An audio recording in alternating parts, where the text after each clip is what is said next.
পরিবেশ প্রকৃতির টেকসই উন্নয়নে সবুজে সাজায় বাংলাদেশ স্লোগানে মেহেরপুরে বৃক্ষরোপণ ও চারা বিতরণ করছে প্রকৃতি ও জীবন ক্লাব।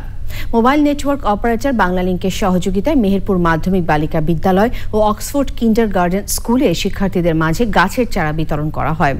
এমন উদ্যোগে বাসযোগ্য ধরিত্রী বিনির্মাণে সহায়ক হবে বলে মনে করেন বিশিষ্টজনেরা। গোলাম মোস্তফার তথ্য ও ভিডিওচিত্রে আফরোজা হাসির রিপোর্ট।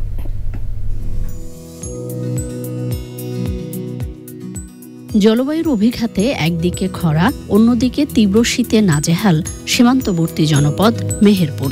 সেই সাথে অবৈধ ইটভাটা, নির্বিচারে বৃক্ষনিধন সহ পরিবেশ বিরোধী নানা কর্মকাণ্ডে যখন প্রাণ প্রকৃতি বিপর্যস্ত, তখন ভবিষ্যতের নিরাপদ আবাস বিনির্মাণে সারা দেশের মতো মেহেরপুরেও প্রকৃতি ও জীবন ক্লাবের সবুজায়ন অভিযান।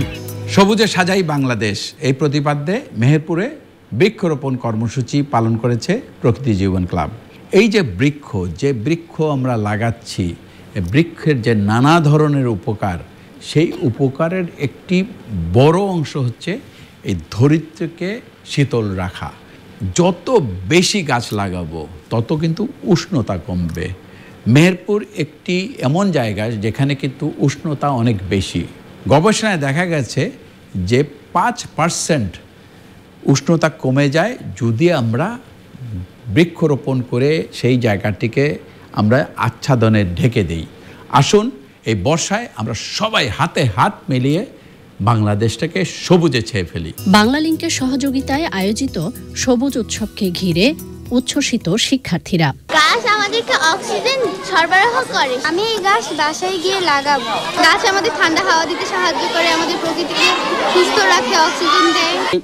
আমাদের উচিত বেশি বেশি করে গাছ লাগানো এবং গাছের পরিচর্যা করে গাছগুলোকে বড় করে তোলা। বৃক্ষরোপণ বা গাছের চারা রোপণ, এই আশাটা বা এরকম যাদের অনুভূতি তাদের বেড়ে যায় এবং গাছ সম্পর্কে তারা বিশেষ ধারণা পায়। মানুষ এবং প্রকৃতিকে সুন্দরভাবে ধরে রাখার জন্য বাংলালিংকের পক্ষ থেকে এই মহতী উদ্যোগটা অব্যাহত থাকবে। এমন উদ্যোগ নতুন প্রজন্ম সহ সবাইকে পরিবেশ রক্ষায় আরো উদ্বুদ্ধ করবে বলছে সচেতন মহল। বৃক্ষের তার জীবন চক্রের প্রত্যেকটা জায়গায় আমাদেরকে শুধু বন্ধুর মতোই, একদম প্রকৃত বন্ধুর মতোই আমাদেরকে উপকার করে দেয়। গাছ যেন সবাই সুন্দরভাবে লাগাই এবং এটা পরিচর্যা করাই এবং আমাদের এই বাংলাদেশ যেন সবুজে ভরে ওঠে।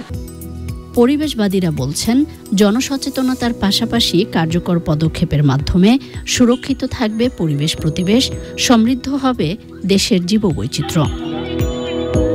আফরোজা হাসি, চ্যানেল আই।